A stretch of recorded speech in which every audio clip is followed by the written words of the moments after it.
Bonjour, namaste, what's up? I hope Rabbit comes for the stream. Yeah, dude, I want to. I really want him to come. I think he's a bit taking a break or might be feeling a bit down, but I really wish. Ping him. Ping him in the Discord. Let's see, hopefully he's able to come.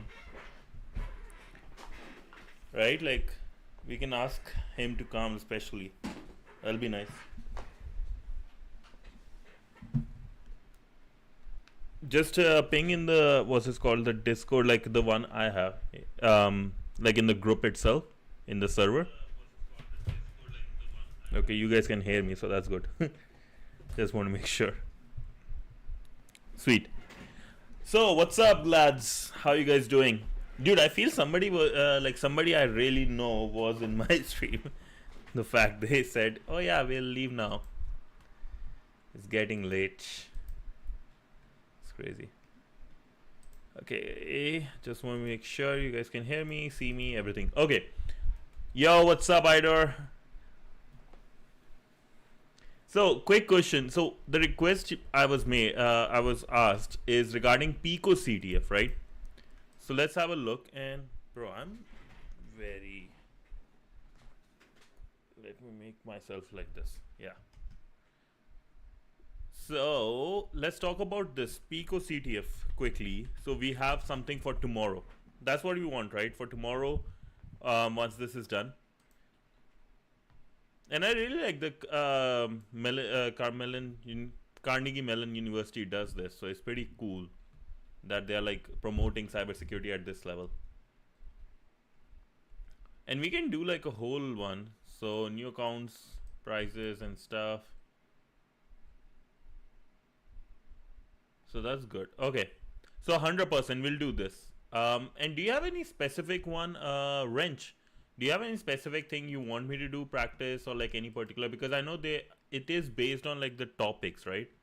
Or should we start from like first one? I came across the CPTS certification on Hack the Box, and it's harder than OSCP. Yes, that's what I've heard. They even have web shells if those who don't. Oh, nice. Yeah, starts with the basic. Yeah, I guess, especially for me. Sounds good. So we'll do this. We will 100% work on Pico CTF. And I know, like, remember from Twitch, I was mentioning we have, who's the OG? I forgot. Bandit? He has OSCP, and he mentioned that it's hard. Like he even have 2 decades of experience in cybersecurity and vulnerability research, and even he mentioned that CPTS, the Hack the Box one, is way harder than OSCP. So I think the best way would be like get the penetration tester one, security plus one, because security plus is very well known by HR people. They like to put it, and then go for OSCP and stuff. There is general category. There is a category called general. You should do that, then the web. Sure, 100%. Wrench, you can like guide me through this. So tomorrow we will work towards this 100%. I also want the authentication basics and these things to be done, and I don't think it will take much time today because trees, forest, we know. Domain a little bit. I know some of it, but authentication, that's where I need some information there, because that's what we will be hacking in future. I was thinking about it, getting that cert. OSCP itself is hard. Yeah.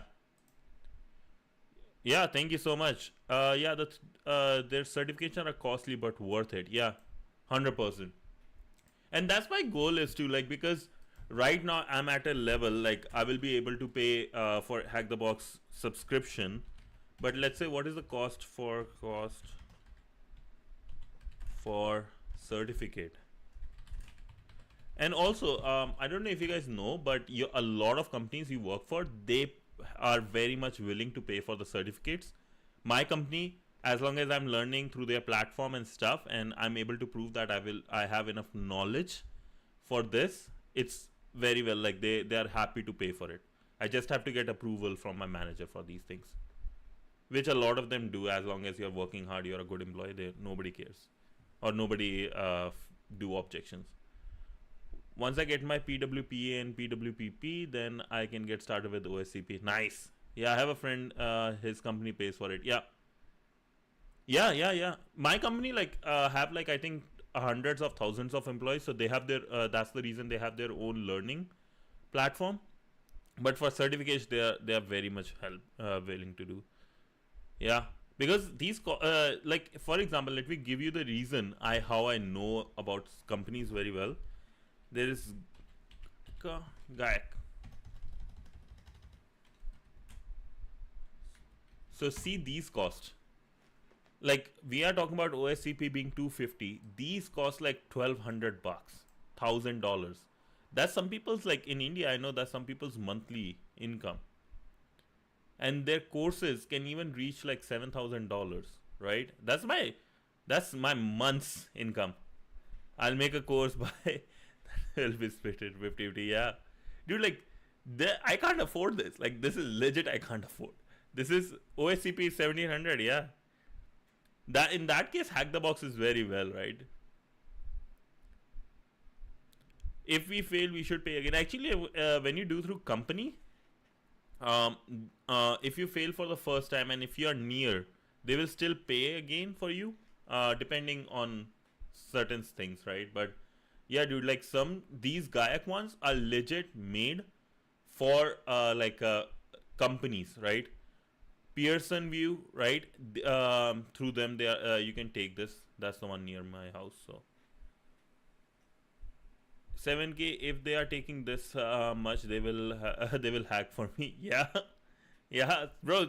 There is. Have you? Do you know even there is something called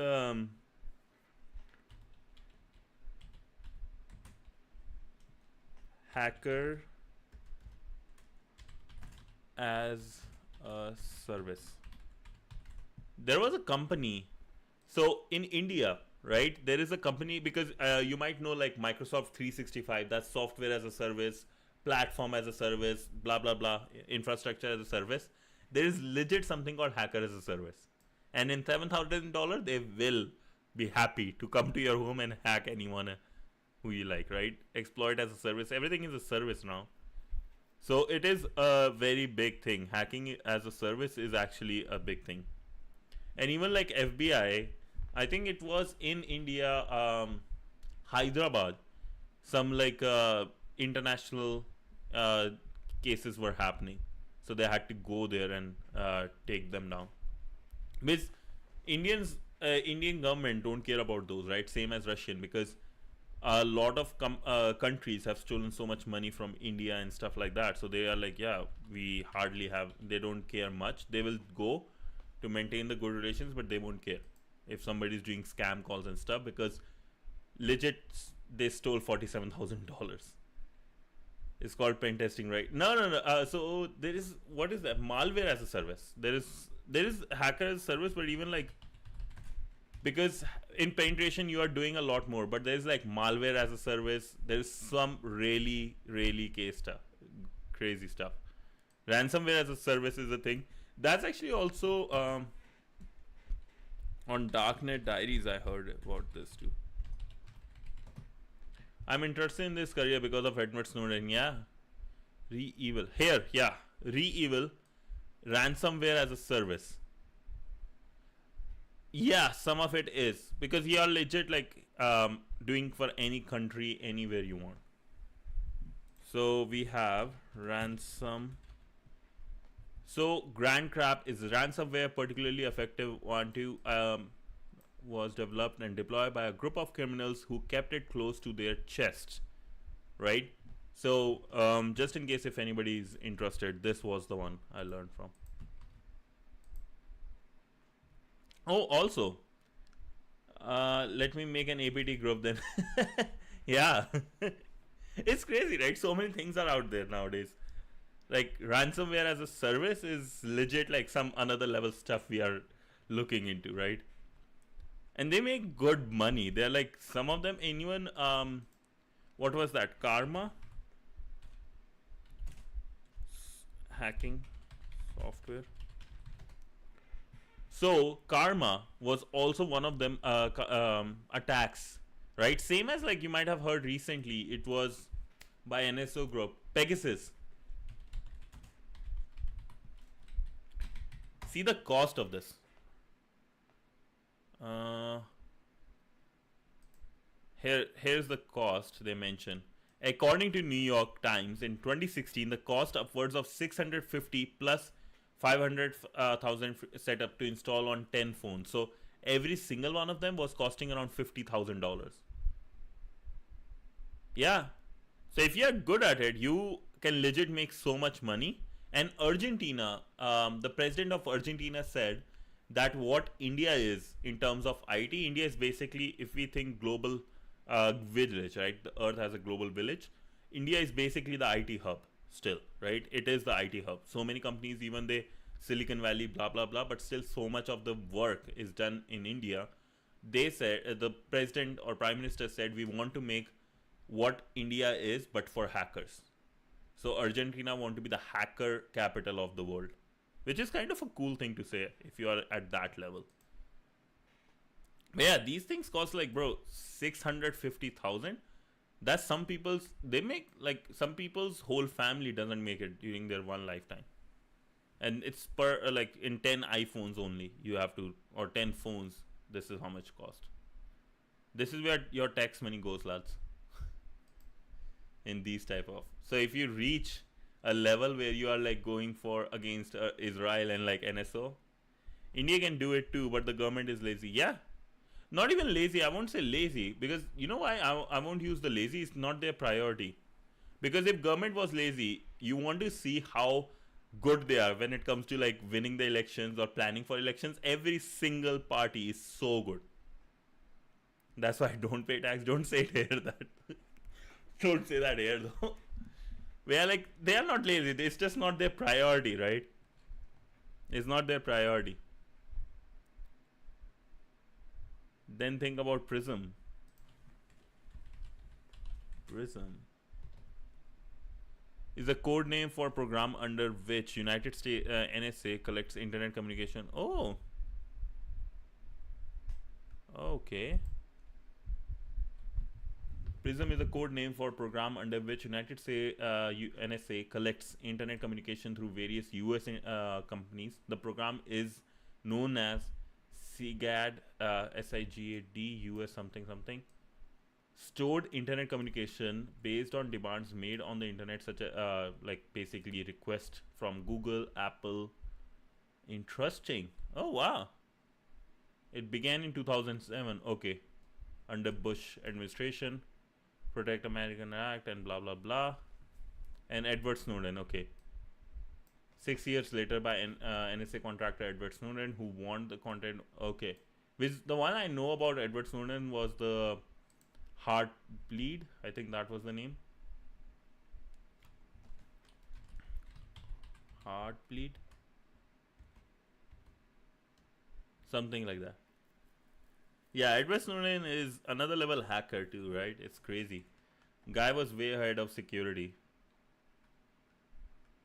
Cyber security, he was like way ahead. And it's interesting how he changed. Yeah, like he did something very selfless to a level it could have destroyed him. So it's like he is definitely a hero. It was very important to bring it up because even though US, I understand that after 9/11 things have changed, but how the government was spying on every single one, destroying every single thing, and even like taking in other democratic countries, they are like interfering with the election. So it's very important. So Snowden is, yeah, NSA is even collecting hashes, so in future they can decrypt those hash with quantum computer. Yeah, I'm not surprised. It's crazy. So many things. I think like one day we can have like a chai session. We all are in the Discord just talking about like all these knowledge we have. It's crazy how much knowledge together we have, right? It's amazing. Oh, also before I forget, because I keep forgetting things. So people, my homies. So remember, we are very close to. I think we are at 411, right? Make sure people who are new subscribe. But once we reach 420. Because I just like the number 420, it's like movie name, 420. So we will do a giveaway, right? Because I want other people to enjoy too, like able to play, pay for, have some premium content stuff more and more. So I will create another giveaway, and you guys, it will be in the Discord, basically like the before one. I'll show you. So here, oh nice, thank you. Where was it? Giveaway in this channel, just like there is, right? I did in the past with like giveaway, try hack me or hack the box. It will be there, and it will be I will run it for a week, right? So that everybody gets to participate. It won't be just like a couple hours thing, but in a week you will get the results and it will be predefined. So yeah, and let me just say,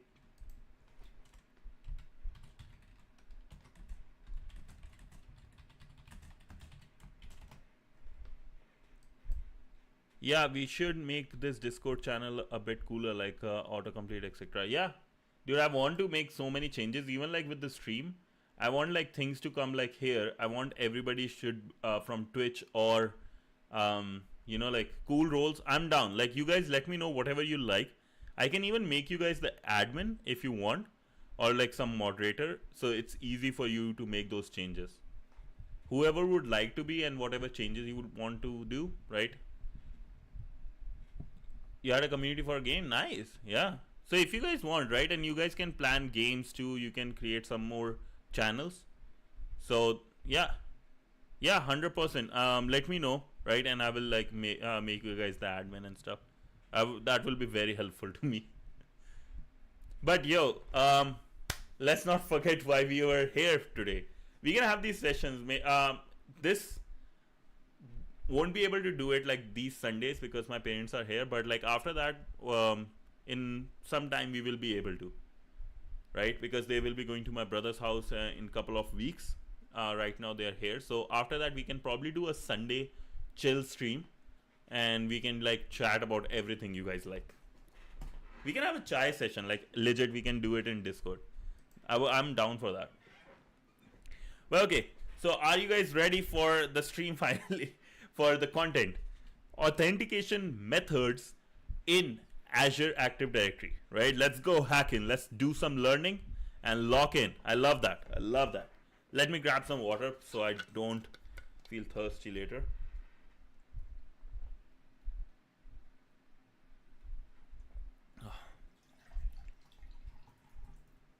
Okay. Okay. Authentication methods. When using Windows domain, all credentials are stored in the domain controller. Whenever a user tries to authenticate to a service using domain credentials, the service will need to ask the domain controller to verify if they are correct. You are making notes with this lab? Yes. What I'm doing, once this is over, I have some stuff, but once this is over, I'm going to like, not during the stream, but after, I'll make the notes and I can share it with everyone. I can do that. Good man. Good man. It's funny, I always say to other people, good boy, good boy. I don't know how I got that habit, but I like saying good boy. 100%. I will make the repo. Oh, also, I don't know if you yeah, I'll make the repo, and it will be free public, so I will do that as well. So it's easy for to maintain. Okay. Where was I? When using Windows domain, all credentials are stored in domain controller. Makes sense, is the main server, so everything is stored there. Whenever a user tries to authenticate to a service using domain credentials, the service will need to ask the domain controller to verify if they are correct. So when you log into a workstation, they will say, is this person correct or not?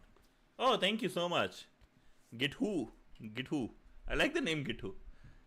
Not GitHub, GitWho. Two protocols can be used for network authentication in Windows domain. Okay, two protocols. Kerberos, used by any recent version of Windows. This is the default protocol in the recent domain. And NetNTLM, legacy authentication protocol kept for compatibility reasons. One thing I will tell you about NTLM, NetNTLM, because the reason, I don't know if you follow a lot of these earnings calls and stuff, but what happened was, out of like, we have the three big cloud providers, the OG or the main starter of it all, Amazon with AWS services. Second was Google with GCP. And then third was Azure. Azure was the Microsoft by Microsoft. And interestingly, they were the last one. Still, Azure, I think, is number second right now. Because, and they are actually catching up to Amazon a lot. Because if you see recent Amazon stock, you see 6% down after hours. And today they released their earnings. They released their earnings and everything is way different in terms of the cloud compared to how much Azure is doing well. Why Azure is doing well, right? Because a lot of people were using Windows already, or Microsoft related stuff, right? Like Active Directory. They already had Active Directory on their on-prem, basically on their own server. So I own a company, it will be in my servers. What Microsoft came up with a genius plan called hybrid hybrid infrastructure, in which, because let's say I already have Windows 7 license, why would I pay for another one? I already have Active Directory licenses, why would I pay to get a new one just because it's in the cloud if I already have the servers, right? So that's where the hybrid model was super fantastic, because they said, oh, you already have our license, we can give you either heavy discount, or you can use your own license already. And that's the reason Azure, even though it was like 5-6 years late, or I think not even 5-6 years, when was Azure came? 2010, and let's say GCP I think was in 2008, and AWS 2006 I believe. Yeah, so 2006. So even they were like 5 years late, they still have second biggest holding because of their hybrid structure. Now, why I'm talking about this? Because Active Directory was on prem in 2010. People are still using it. That's why if you see it, NTLM, that's why I know this one, because I've seen servers which use net NTLM still, and that's the legacy authentication protocol. Hopefully that extra information helps why we are talking about it, and this you will see because a lot of companies takes years or decades, and they don't even move from their stuff. So while net NTLM should be considered obsolete, most networks will have both protocols enabled. Let's take a deeper look on how each of these protocols work. Kerberos authentication. Let me copy this to my stuff. So, okay, here. Now, Kerberos authentication is the default authentication protocol for many recent versions of Windows. Users who log into a service using Kerberos will be assigned a ticket. Okay, think of ticket as a proof of previous authentications. User with tickets can present them to a service. Let's say I want to use some Azure service to demonstrate they have already authenticated into the network before or after, therefore enable it to use it. Okay, so basically like a cookie almost. It's not even ticket, like it's almost like a cookie. I've already authenticated, so I can like make certain changes, whether on Azure or Windows itself, using some protocol, some workstation or something. When Kerberos is used for authentication, the following process happens. The user sends their username and a timestamp encrypted using a key derived from their password to the key distribution center. Encrypted using a key, okay. A service usually installed on Panda. Yo, what's up? We have Panda after a long time. Nice to see ya. Okay, let's see. I need to understand this before I explain.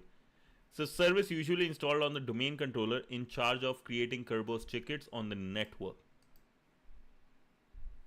Shriram is saying, hi Panda, I watch. Oh, you watch, you just don't chat. That's fine, that's fine. however you like it. So when users send their username and a timestamp encrypted using a key derived from their password to the key distribution center, a service usually installed on the domain controller is in charge of these tickets. Okay, makes sense. The KBS, but I can sense you missed me so much. Yeah, I do miss you. I do miss you. 100%. And Shriram is saying hi from YouTube. You can join on YouTube as well. So the KDC, Key Distribution Center, will create and send back a ticket granting ticket, which allow the user to request additional tickets to access specific services. Oh, YouTube, you can't chat? That's fine. This is good too. Thank you. The need for a ticket to get more tickets may sound a bit weird, but it allows users to request service tickets without passing their credentials every time they want to connect to a service. Along with the TGT, a session key is given to the user which will need to generate following requests. Okay, so let's back it up. I'll back up a bit. So here is how I will do it. User. I don't know if you guys understood it properly or no. I don't know.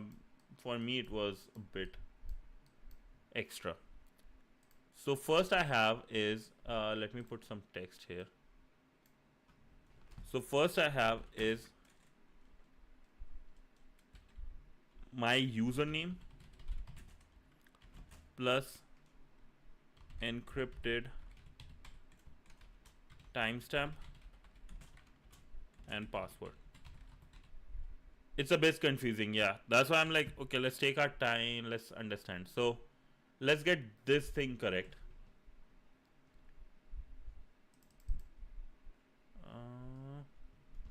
Can I increase the font? No. Okay, I'll just do this. Okay, we have username plus encrypted timestamp encrypted encrypted using a key derived from their password. Okay, it's opposite. So encrypted timestamp and username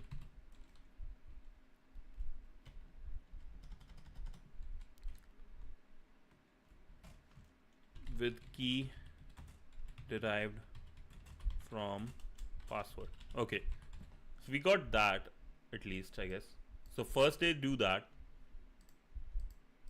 to the key distribution. Okay, I keep going on the wrong one. Okay, so here this goes first. This is good, right? A service usually installed on the domain controller in charge of creating Kerberos tickets on the network. Okay, KDC will create and send back a ticket generating ticket.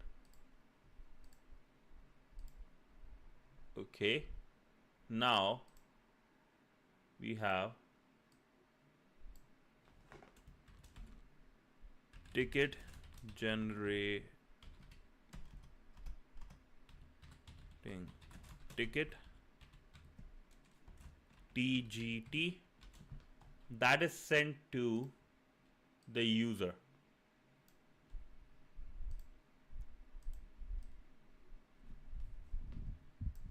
Which allow the user to request additional tickets to a specific service. The need for a ticket to get more tickets may sound a bit weird, yes, but it allows users to request service tickets without passing their credentials every time. Oh, you use Linux. But I think like this one is more about what organization you will be, right? If you do join, a good amount of chances are you will be using Windows. So, and the reason if you use Linux is that still you need to learn it, right? Because as a hacker, majority people are using Windows, so return of investment is good. That's how I think of it. Hacking is more of a business than a job, right? You use Arch. Wow.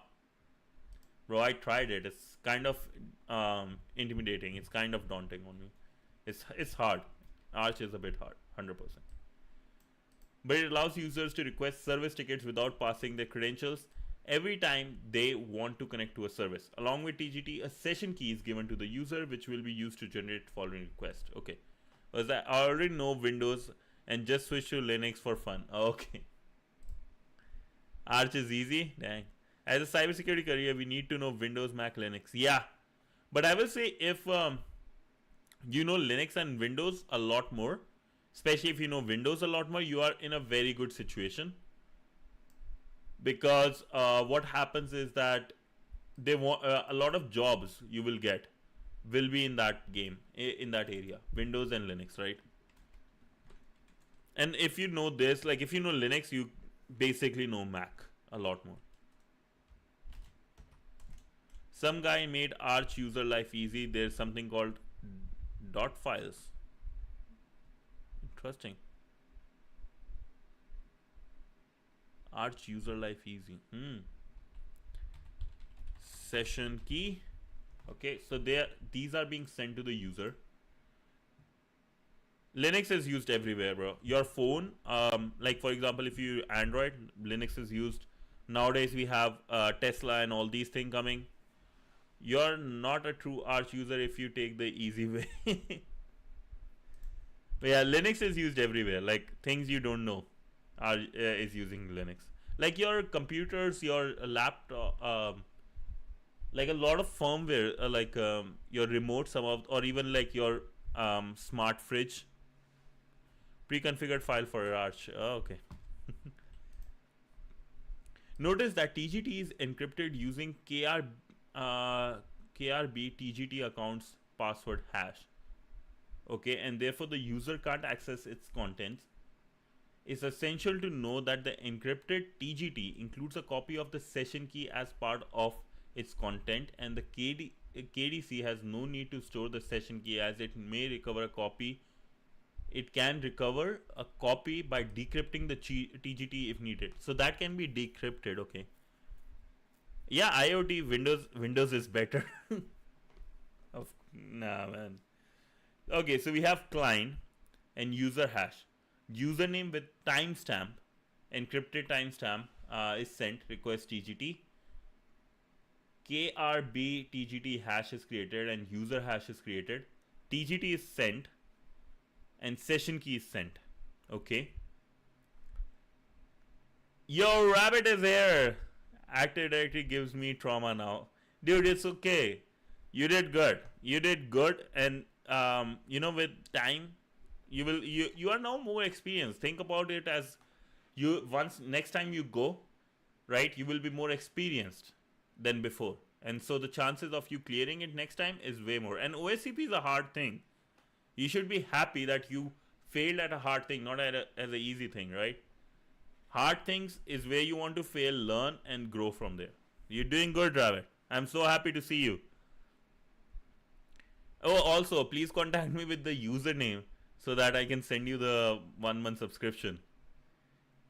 When a user wants, and let's get back here. Okay, when a user wants to connect to a service on the network, like a share, website, or database, they will use their TGT to ask KDC for a ticket granting service.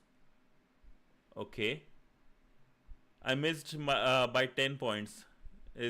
Is what is frustrating. Happens, man. Happens. Don't think much. So we have TGS are tickets that allow connections only to specific service they were created for. Imagine if Rabbit's parents were Indian. That's hilarious. Okay, TGT are tickets that allow. He is Indian. That's what I was thinking. Like, I think it's satire. There he's being sarcastic. Right there, he's like, imagine if his parents were Indian. He's being sarcastic. Yeah. Okay, so going back here, TGS, so granting service, are tickets that allow connection only for specific service. Okay, so when they have this, they will use their TGT to ask, okay, now the TGT is being sent here.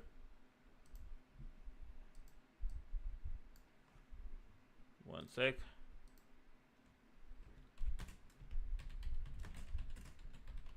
For every request. Okay.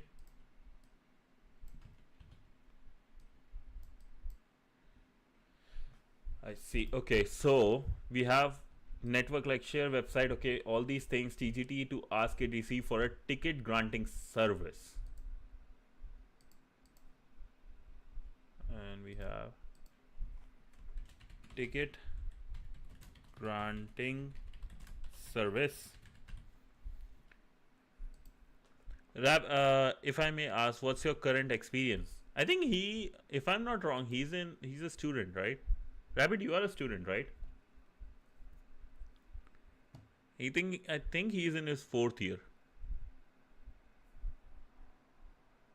TGS are tickets that allow connections only to specific service which are created for. To request a TGS, the user will send their username and timestamp encrypted using the session key along with the TGT and a service principal name. Service principal name is basically the name of the resource in the cloud, specific, like, and it's it's unique. So, oh, you are starting your 3rd year. Okay. I thought you were in 4th. My bad. Yeah, you mentioned first 2 years you had your what's this called, internships, and then 3rd year you're taking a break for OSCP. Yeah. So we are sending now. TGT is sent with every request. Oh, you too. Nice. So we are sending TGT plus username plus encrypted timestamp plus service principal name. Dude, that's crazy. And you already gave OSCP? Yeah. The guy is way ahead in the game. Service principal name, which indicates the service, and the server name we intend to access. So if you guys don't know, service principal is basically, let's say, in cloud there are so many servers and so many services. Particular name, it has to be unique in your cloud environment, and that's what they're giving the name.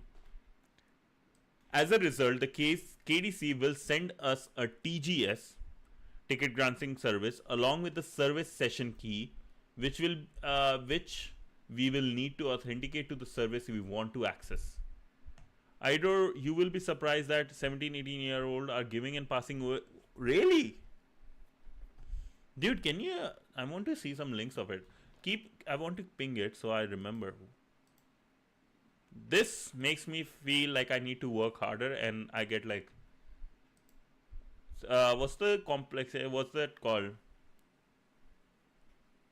Like, it shatters my confidence a bit, and inferiority complex. That's what I get from these type of comments. Dude, 17-18-year-olds giving for and passing OSCP. That's crazy. I'm on the way. Nice, bro. Nice. I think in like 2 years I should be in a position, right, to give it. At least like good enough position. We'll send this TGC along with service session key. Okay. And we'll need to authenticate to the service we want to access. Okay. So now this guy.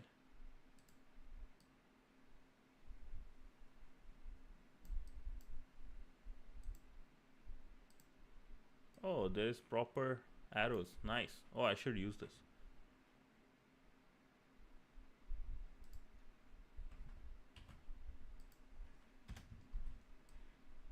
So TGT will give me service session key, running it to the service along with okay.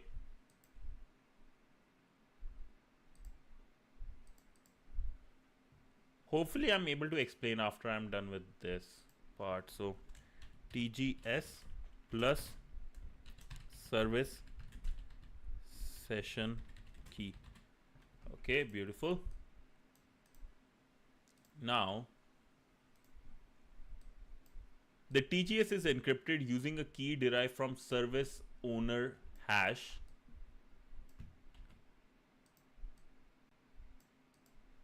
The service owner is the user or the machine account that the service runs under. Okay, so basically, let's say if I'm accessing a server or a database, under that there is a name or the account, right? And using that thing is encrypted. TGS contains a copy of the session key on its encrypted contents so that the service owner can access it by decrypting the TGS. Okay, Rabbit, quick question. Rabbit, this is question for you, because I remember looking at like some of the hashes, right, when we were doing some Active Directory hacking, and it gave me like in the form of like, let's say, some gibberish, then quotes, like these, and then colons, and again this was a big one, then again there was a big one, something like this. So that's what this means. So first part means something like this, like the session key, the service name and stuff. Second part means something, and third part is like either the password or something, right? That's what this is. Like what we are learning about is that it's encrypted using service key along with the service owner name and hash, right? The last one is the TGT hash. Oh, okay, nice. Okay, this is good. So at least now I'm able to connect the dots. So that's good. Thank you so much. Last one is always the TGT hash. Okay. So we have the service owner is the user or account, a service account that this service runs under. TGS contains a copy of the session key or service session key on its encrypted content so that service owner can access it by decrypting the TGS. Okay. So here we have the session key, username and timestamp along with TGT, and let's say the server name is sent. Request the TGS, the granting service, ticket granting service. The domain controller has the hash and the service owner hash. TGS is sent, which is encrypted, and the session key, which is also encrypted, as the response. Okay. The TGS can then be sent to the desired service to authenticate and establish a connection. The service will use its configured account's password hash to decrypt the TGS and validate service session key. Okay, so it already has the key through account's password hash. Okay, so now just another question, Rabbit. That when we were hacking, we were getting the hash because we were requesting a TGS, so we can get the TGT key or the hash, right? So those hacks or those tools we used from Kali, that's what they helped in creating a service, whatever the name is, and getting that, right? TGT hash and TGS have different formats. Yeah. Okay, that's good. So now it makes so much more sense what we were doing.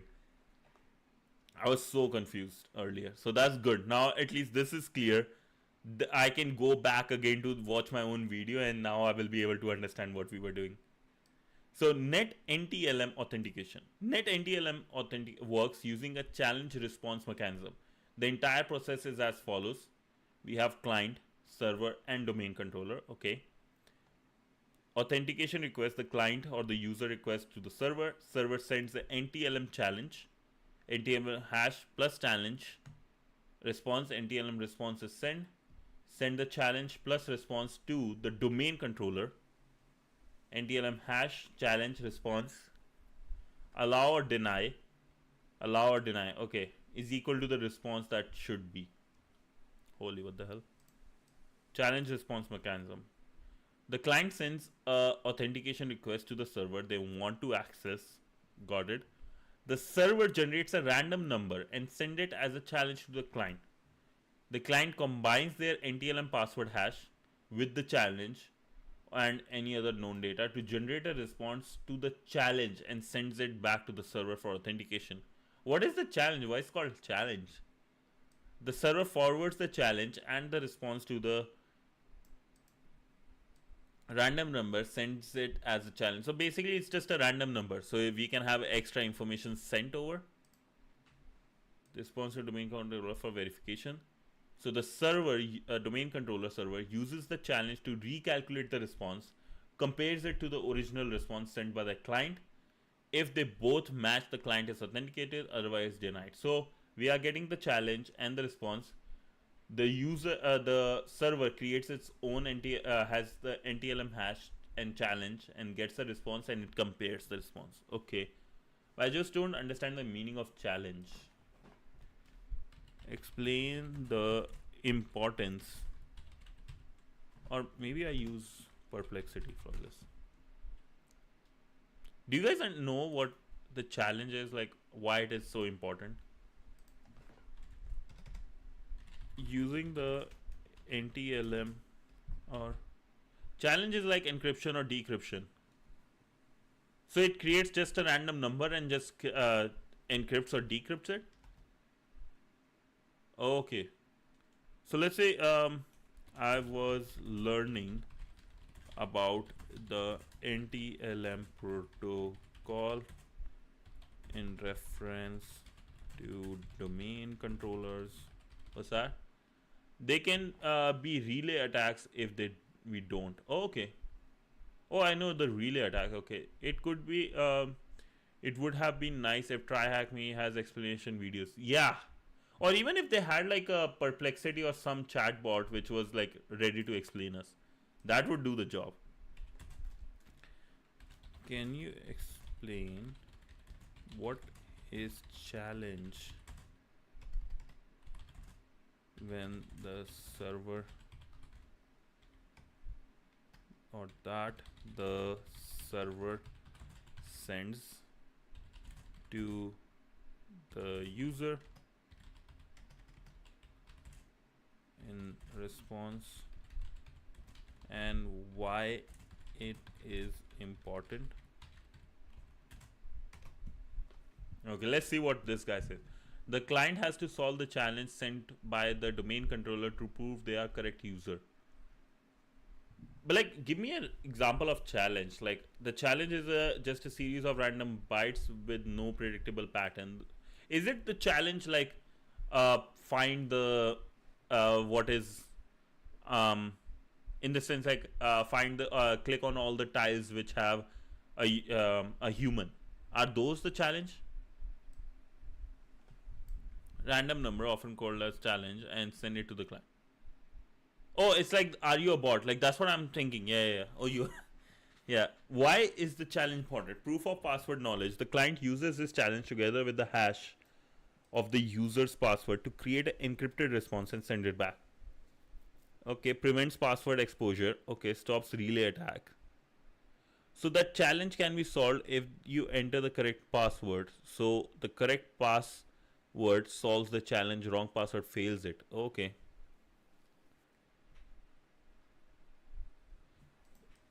Give me example or show me how a challenge looks. Is it like, are you a robot? Like the captcha. Great question. The challenge in the protocol is quite different from are you a robot, like the captcha challenge, which you see on website. In NTLM, a challenge is a technical behind the scene message made from random byte, not a human puzzle. Okay. Yeah, server already knows the hashed value. When you will send your hashed value using NTLM hash, it will just okay, so it's like I don't even interact with it technically. It just is a in the background it's going on. 8 bytes for NTLM 1, 16 for version 2. Okay, so this is like a way in the background. I don't even do anything with it.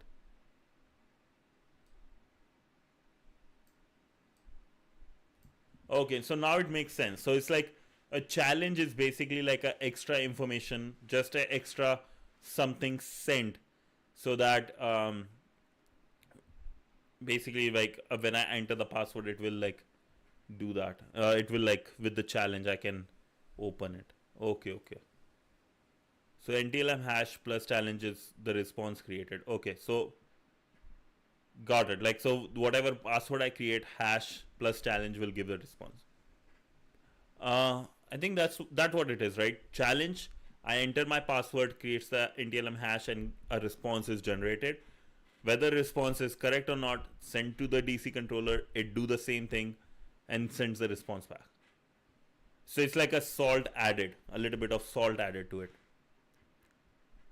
right? Like that's it's like salt almost like that. Concept wise.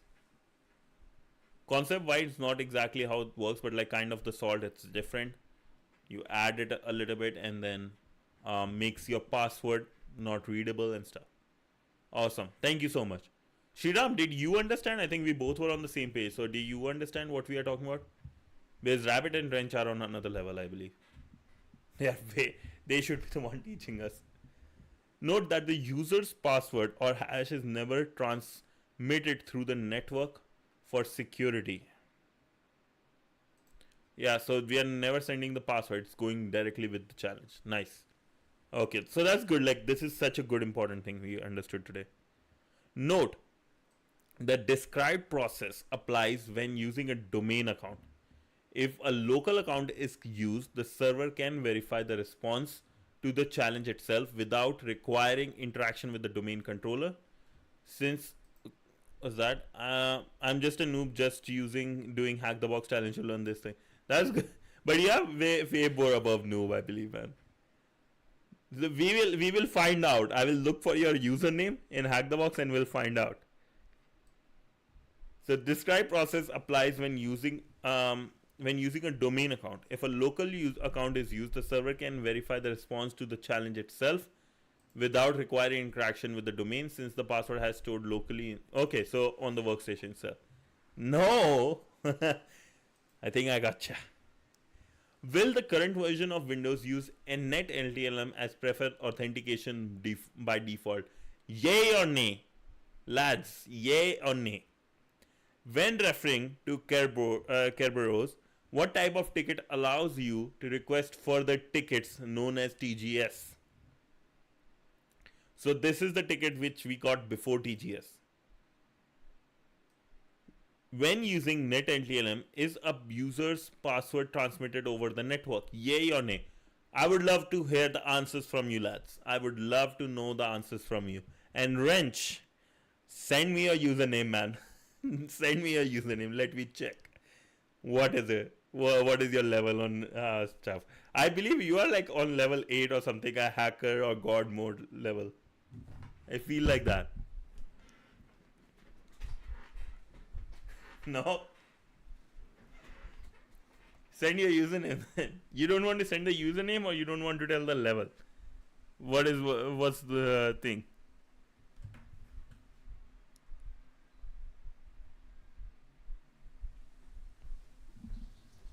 Nah, man, I just started redoing Hack the Box. Okay. You look very smart to me. Oh, you made a new account. Okay. Okay, I'll let you pass this time. It's fun. It's fun. But lads, we got like 8 people watching. Hit the like, share, subscribe button, man. I want to reach 420 so I can do a giveaway. First is nay. Yes, sir.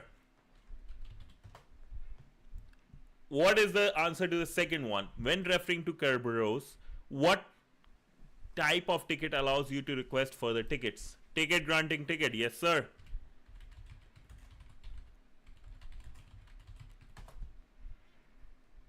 Also nay. Yep. Awesome. Thank you so much. Okay. So now let's look forward to trees, forest, and trust. So far, we have discussed how to generate a single domain, the role of a domain controller, and how it joins computers, servers, and users. Okay. So a single domain, how to manage a single domain, role of a domain controller, and how it joins all users, servers, and all the entities around it, right? And these are like hard to see. Ye ne so ge. It is like it is not useful at all. I understand. It means it is true. Okay, so as yay, yay to that, yeah. As companies grow, so do their networks.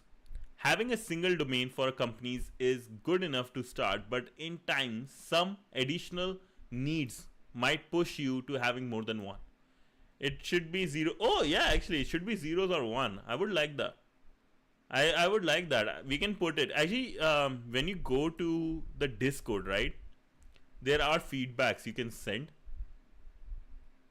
in the try hack me server, so we can put that out. We can say, okay, do you want like like some kind of ideas that zeros or ones.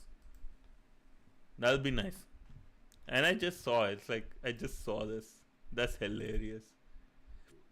You see this image, Batman with the cigarette on. Holy, people are creative when it comes to these things, man. Okay, so now we have, in the starting we have one single domain or domain controller, and company is doing good enough. But let's say our company, Bootman, is that called Bootman?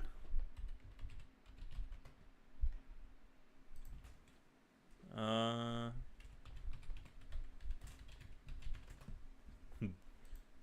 yeah, if we say this nye ne is gay, they will do it for sure.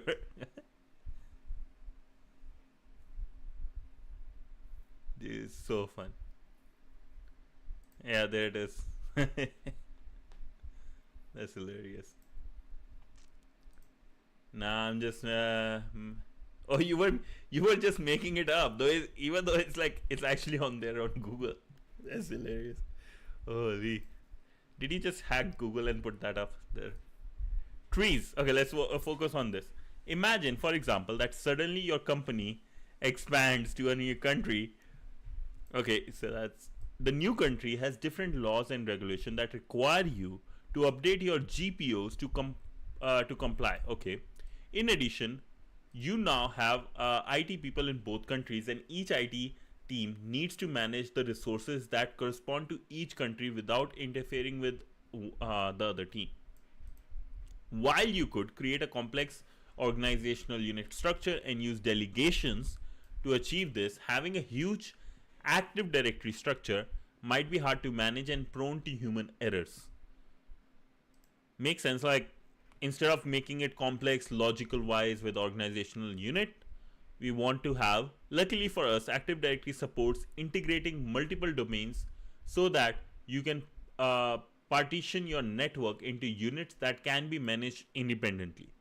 So you will have, let's say, a modem in basement and one on the second floor of the library of the house, if you are big guy.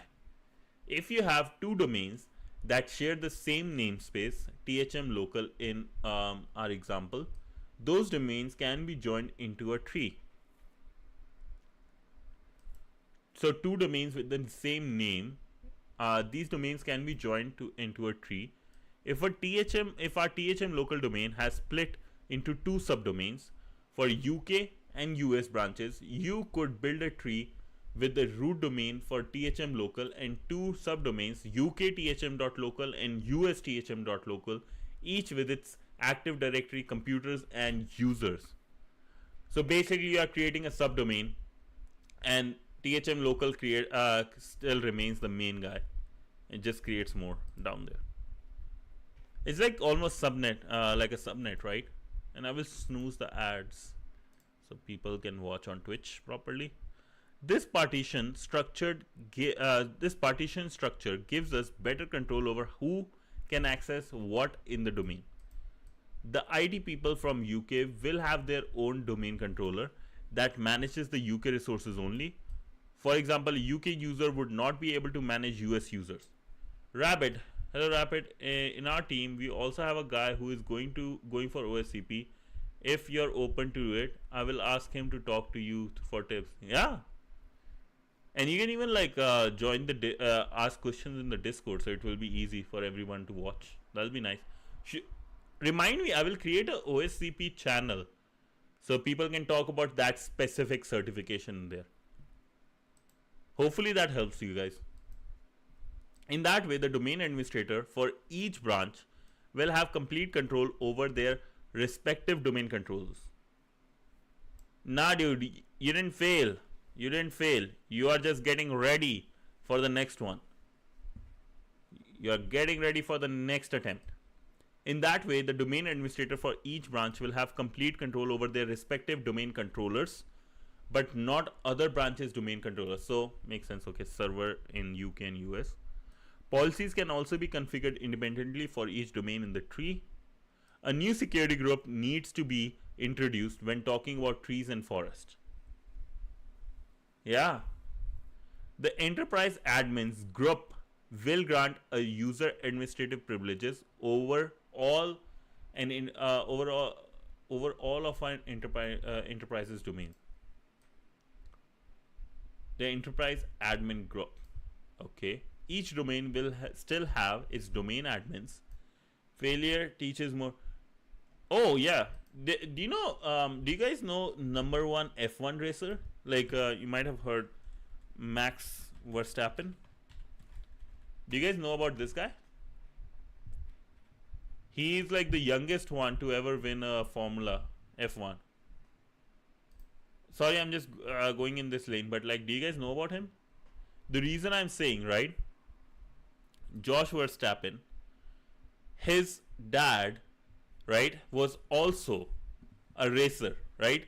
But he never won much, right? He wasn't that successful, and that was what helped Max Verstappen become number one, because he knew what mistakes he made, so he made sure Max Verstappen didn't make those mistakes.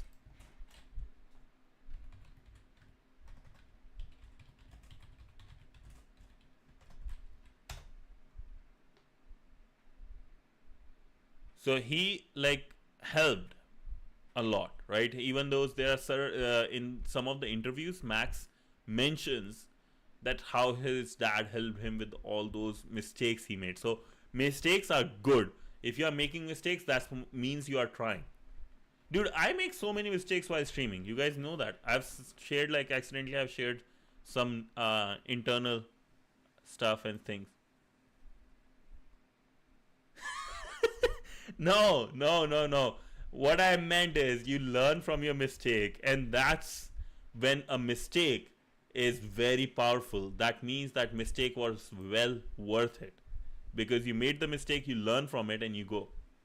And you will crush it, and then you will tell your kid how to crush it. And you can tell us too. We are your buddies. You can tell your brothers, us, the brotherhood, how to crush it in OSCP. Brothers together, strong brothers. Even though the meme is a bit different. Watch Naruto.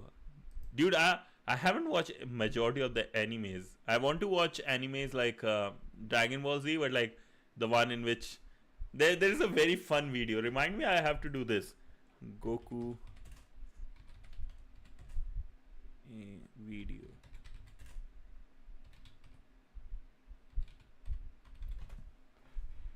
Anime is good stuff. So I want to show you guys this video though. It'll be fun after this. So we are done, almost done, right? So once we have trees, the enterprise admin groups will grant a user administrative privileges over all of the enterprise domains. Each domain would still have its domain admins with administrative privileges over their single domains. Okay, and the enterprise admins will be able to control like US and UK both, but a particular one domain admin will only be control either US or UK. Forest. So the domains you manage can also be configured in different namespaces. Suppose your company continues growing and eventually requires another company called MHT. So instead of THM, it's MHT now. Try hack me hack try. So when both companies merge, you will probably have different domain trees for each company, each managed by its own IT department. The union of several trees with different namespaces into the same network is known as a forest. Okay, so we have trees, some trihackme trees, some MHD trees becoming a forest. Nothing much to know. Trust relationships. Having multiple domains organized in trees and forests allow you to have a nice compartmentalized network in the terms of management and resources. But at a certain point, a user at TryHackMe UK might need to access a shared file in one of the MHT Asia servers. For this to happen, domains arranged in trees and forests are joined together by trust relationships. In simple terms, having a trust relationship between domains allow you to authorize a user from domain THM UK to access resources from MHT Europe. The simplest trust relationship that can be established is a one-way trust relationship. In a one-way, if a domain, let's say AAA, trust domain BBB, this means that a user of BBB can be authorized to access resources of AAA. So AAA trust B. So A trusts B. So B is able to access whatever it's want. The direction of one-way trust relationship is contrary to the access direction. So A trusts B. So whatever B asks A to do, it will do it. Two-way trust relationship can also be made to allow both domains to mutually authorize users from the other. By default, joining several domains under a tree or a forest will form a two-way trust relationship. Got it.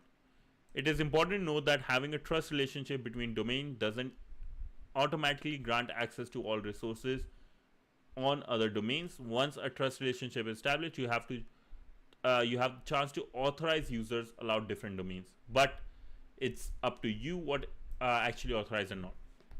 Done. I read it. Basically it's talking about MHT might be hack me. Yeah. Me hack try. MHT me hack try. So what would be a good name for might hack them, might hack them, me hack them, me hack them. So what is a group of Windows domains that share the same namespace called? This one I think is easy. Tree. What should be configured between two domains for a user in domain A to access resource in domain B? So you have to answer this. You have to answer this one. And then we have confliction. Domain tree. Remember, so not domain tree, because if you see, we have two domains and A wants to access B, right? So it's this example.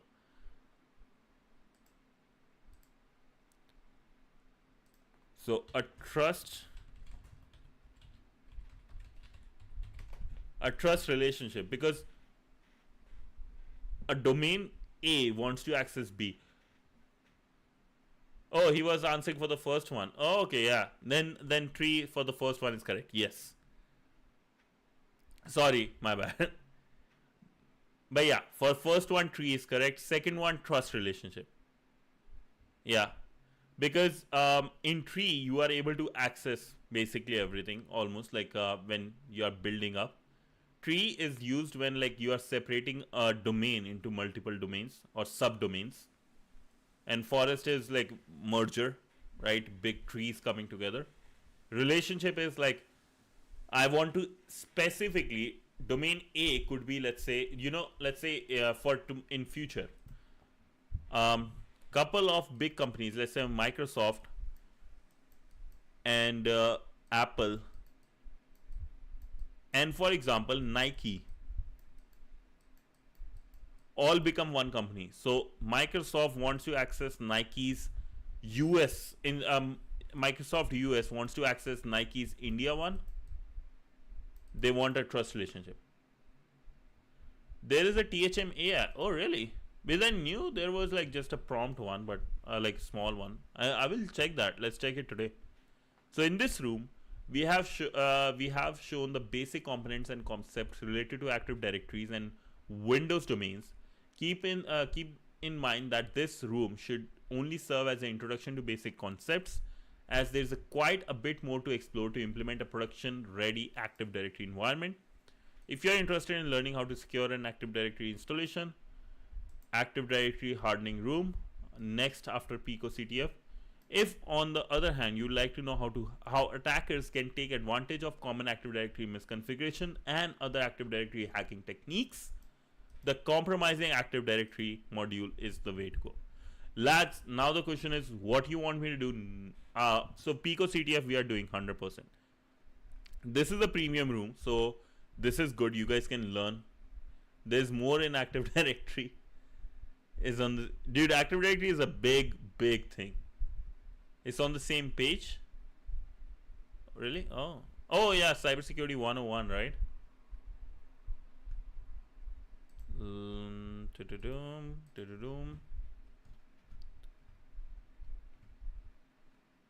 have to keep going to that. Okay, learning, recommended learning.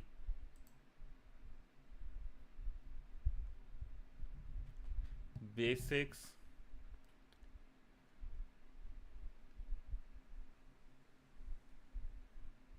Oh wait, somewhere else should be. It's on the same page, like in the sense I didn't get it there, that boss. Can you help me with that? Oh, here. Oh, I see. Compromising Active Directory. Okay. Now I got it. Now I got it. Oh. Did Active Directory is like another, it's interesting. Breaching Active Directory. We can do whatever you guys like. We can do either hardening to understand some of the privileges and stuff, or we can just start with some breaching, right? Yeah, Active Directory is hard. The hardest part in Active Directory is not attacking or exploiting, it's providing and tunneling into internal servers and I mean the lab page. Oh, okay, yeah. I think then Rabbit, this might be the good for you, right? Like a little bit like understanding these concepts, and like you can do enumerating Active Directory and lateral movement. So this is what you are saying, right? Lateral movement. Common techniques to move laterally in Windows network.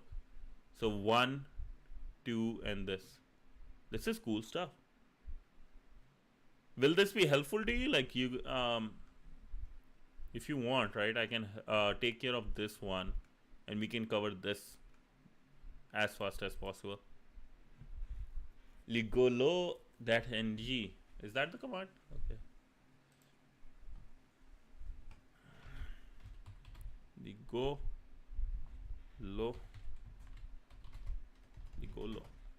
Keyholo. Ligolo. Lightweight and effective tool designed to enable penetration tester to establish tunnels that through reverse TCP and TLS connections. Okay. Oh, it's a turning tool. Man, do this lab, leave Pico CDF. Okay. Whatever you guys like. I'm happy to do whatever you guys like. Because I think like whatever I will do, I'm not very knowledgeable. So whatever I do, I will be learning. Whatever you guys like me to do, we'll do that. Tomorrow though, like it will be around this time too, but it will be a bit smaller because it's my brother's birthday. So I will be spending a little bit time with him more. He will be here. So it will be a smaller one. So I'm thinking Pico CTF is not bad to go for tomorrow. And on Monday, we can look into this because you guys can see whatever is the information here, and we can plan out just Active Directory week. When you Rabbit, when you are giving the next attempt, when is your next attempt? Oh, also let me show you this video. Convey my wishes to him. Oh, thank you so much, man. Thank you, 100%. Thank you so much. But I will give you guys this. So, what's this called? Blah blah blah. Blah. Yeah, Goku. Funny Haryanvi.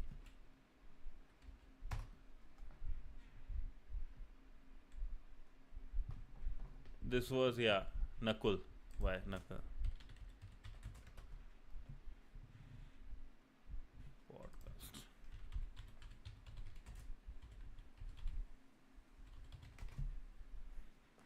Oh, this is the one.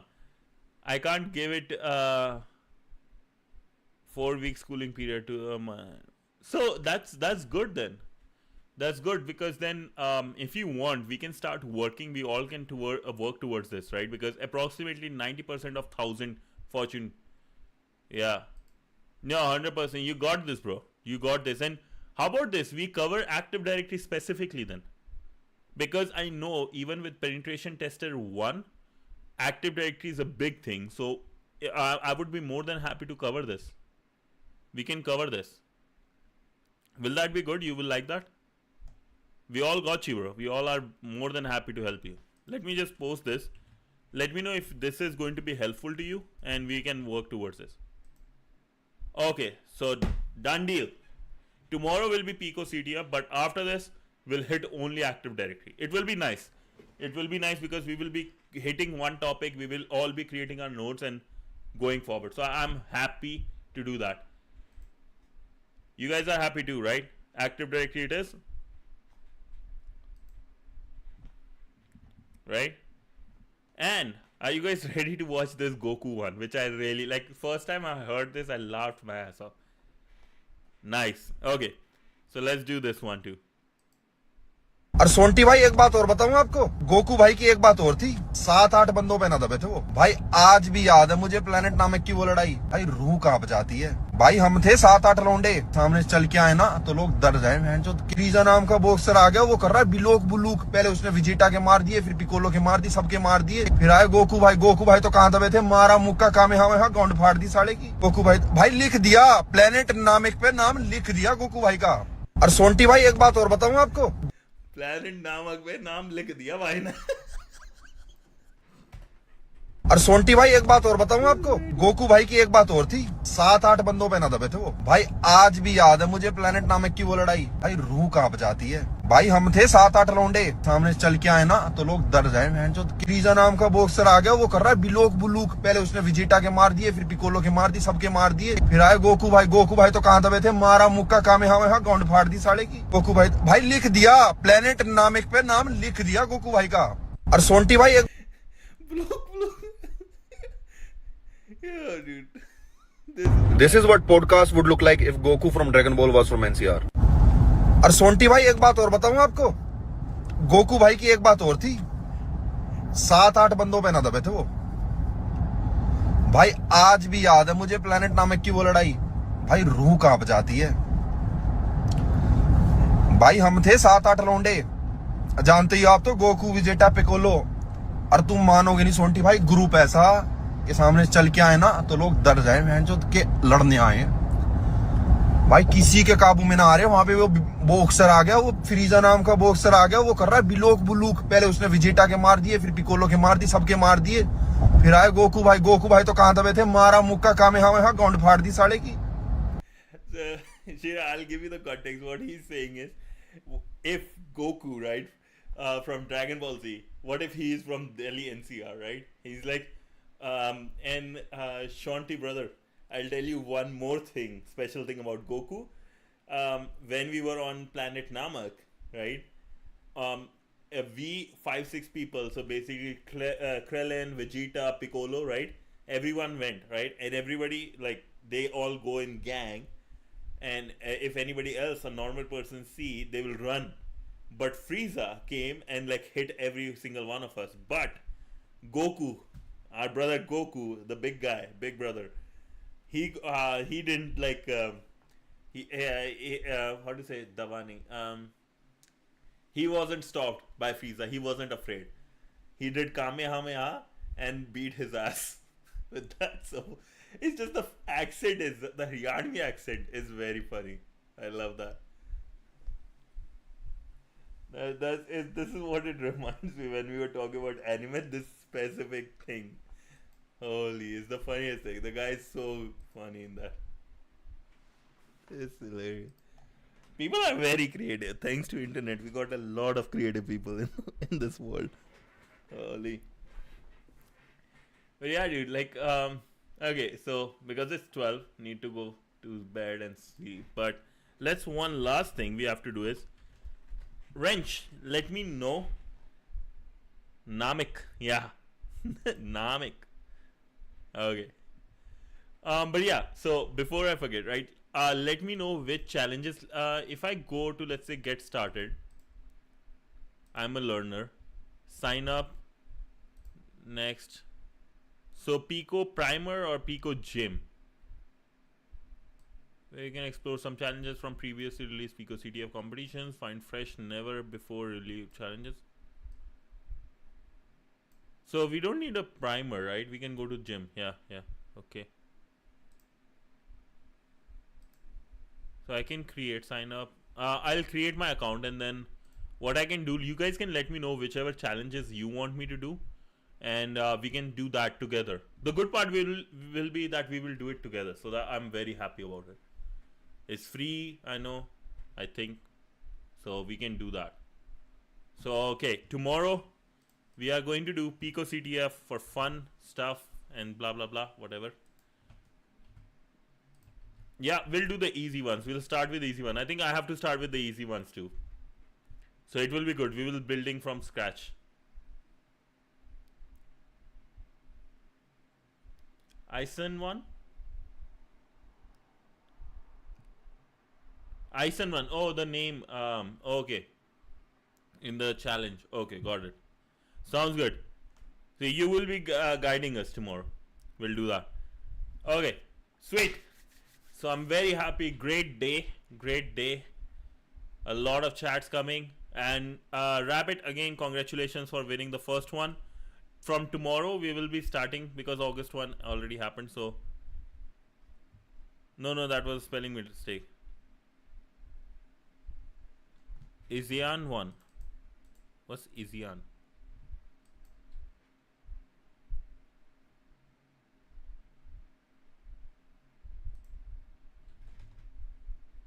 Look at the Medium article about 6-year-old doing. Oh, yeah. Yeah, let's do it right now.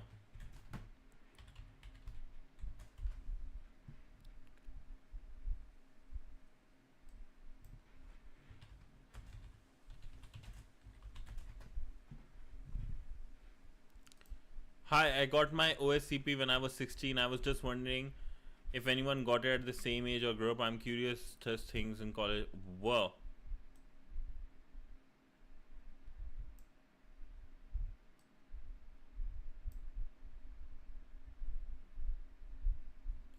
Whoa.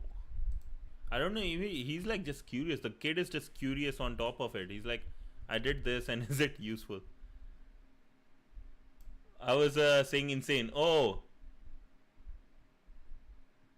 Okay. Okay. Sounds good. So we'll do the insane ones too. We'll go easy, one or two, and then we'll look into the insane ones. 100%. People are just like, I don't even know how, because how I passed OSCP at age 16. Aryan. Gorakhpur, UP. Need to see his game. Okay.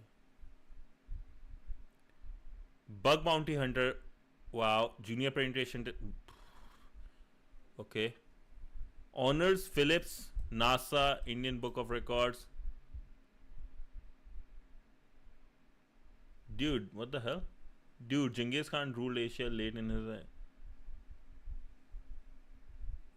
Damn, that's true. That's interesting, yeah. Same, man. Dude, like, not only that, it's like more. I want to look at his history because, like, it's so privileged. I had no computers at that age. I had no laptop till I cleared my 12. Dude, what the hell? How he did this? And even like parents, there has to be like something with the parents too, man. I can't believe if the parents were not helping or like guiding. I can't trust that fact. I just can't. Dude, you know what I did at 16? The only time I went to my friend's house, and I was changing, how I did just a thing, right? I used to go to this. They might be saying, I used to go to this classes, like tuition classes, and they used to like do a party for the top scorers, right? Like if you get a GPA in 10th of 10, right? 10 out of 10. Don't be amazed, guys. We have seen fun videos where a 14-year-old hacks Pentagon lol. Yeah, yeah. We have to watch more of fun videos and do reactions. Those were good. I'm learning networking when I was in 10. When I didn't have. Wow, dude, you guys are smart, because you know what I did at 16, because I was in 10. I think I was 10 years in 10th grade. So we used to have these parties. In the tuition classes I used to go with, it was like a 10 GPA. I got like some 9.8, 9.6, whatever. What I did, and the only thing they were asking is to show them a proof of a basically printout of like the website, right? What I did, use the HTML, changed my 9 point whatever 6 or 8 to 10, showed them that, and I got a free invitation to the party just because I wanted to go to the party. I just did that. Nobody checked. That's my edit HTML. I was a hacker by editing HTML. Yeah. Have you seen this video? It's like of a kid. Dude, that's like, it's just vitamin water helps keep me hydrated. Encore after Attention. Everything is so fast. Okay. One second. So HTML hacker mom showing. I think there was a video of a girl showing a lady showing, I feel like my son is a hacker. I was using fork bombs in school computers. Dude, that's so fun. Those are so fun. I had fork bomb as one of my description for a long time on my LinkedIn. Real fun. Okay, I can't find it, but it's okay. I was doing tree in my school. Come on. Oh wow, nice. You know what I did? I was learning coding in school, right? At that computer. So this OXJ guy is such a skid. What's a skid? My English is not the best.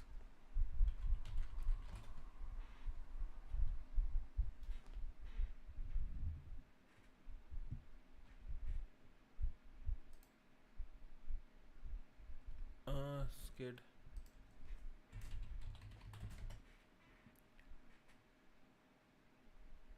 Oh, I see. Yeah, he's number 1 on Try Hack Me. Yeah. So if you go on the leaderboards, yeah.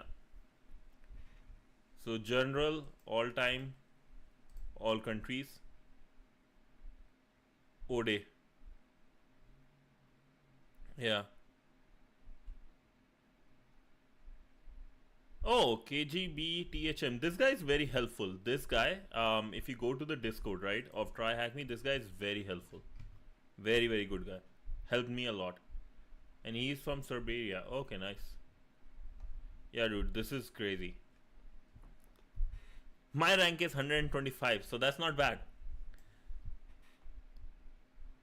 Dude, lead code toppers. Lead code is a very interesting thing too. Like, two things I will tell you I learned in real life. If you're good at competitive programming, doesn't mean you are a good programmer in building stuff. Because I took part in this one.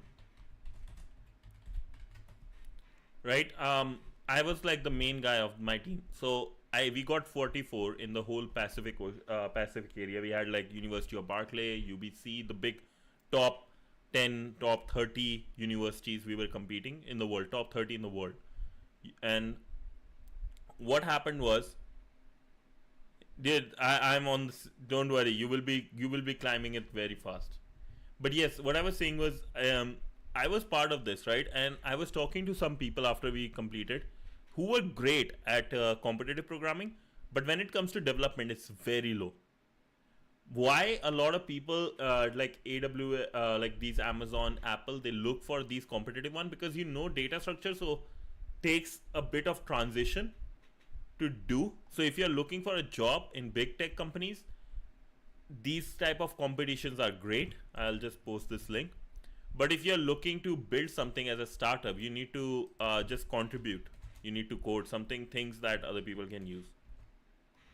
Oh, you are at 15,000. That's good, man. Holy, need to do that. I'm at 125,000 something. Yeah. But yeah, so you need to, and you guys are in college, right? So do look into that. Oh, I'm number 27 in Canada for this month. Nice. Shreya Mehta. Okay, cool. I think there's a... Oh, this changed. Crazy. Yeah, so do look into this. I will say, look into competitive programming and lead code, and create this type of a repo so you can show it to other people during your interviews and stuff. Lead code 1. Yeah, always Indian. Yeah. So like some of the tricks I am going to put, right? How good you are doing. Level, easy, fastest solution beats 31% of the solutions. Fastest solution I think is 31 percentile or whatever. 71 beats 100% of the solution. I think I should mention this. Yeah. And a girl at number 1 is a surprise. Really? I thought girls are really like doing, maybe, yeah. I don't know. But girls have been like doing good in cybersecurity. I know that for sure. This is, they are good at penetration testing too, right? Like in terms of social engineering. So kind of a good thing for them. Oh, I got a new sub. Yay. But yeah, lads. I'm just happy. Like we will be doing some good stuff coming forward. We will be hitting Active Directory. I'm very interested in that. And tomorrow will be Pico CTF. It'll be nice. Girls are rare Pokemon. That's hilarious. That's actually funny to think about the way you said it. But yeah, hopefully you guys have a great day. I have to go eat my dinner and sleep so I can attend my meetings tomorrow. But yeah, lads, if you guys need any other help from me, feel free to let me know. Do hit the like or ask other people to do the subscribe, because as we reach 420 subs, we are going to do another giveaway. Only in schools they are common. Only I will hack more. Yeah, hack more, man. Hack more. Keep hacking. Eat, hack, repeat. Eat, hack, sleep, repeat. That's it. That's that, right? But thank you so much, everyone, right? Have a good day. Have a good night. Rest well. From tomorrow will be Pico CTF, but for a whole month, we will be hitting Active Directory to help Rabbit, right? And build our own Active Directory, like a genius library for ourselves. So we'll be doing that. So till then, thank you so much. If you guys need anything, let me know. Do join the Discord. Can I edit that? Yes. Just let me know what you are planning. And it is more like a community one. So like you guys can say, okay, what we have to do, what we want, right? You are amazing too, man. Everyone here is amazing. Thank you so much. So let me know what I can do, and what you want to do. We can do like polls, right? Easiest thing would be like we do create polls on things we want, and then we can do that. And next would be I will create a certifications group and like put OSCP and all those, so you guys can chat about a specific certification. But till then, thank you so much. Have a great day. I will see you guys tomorrow with another amazing hacking journey we'll take. Till then, thank you so much. Keep breathing, keep eating, keep hacking, and keep loving each other and supporting each other. Thank you so much. Have a good one, guys. Jai Shri Ram. Bye. Bye, everyone. Good night or good day.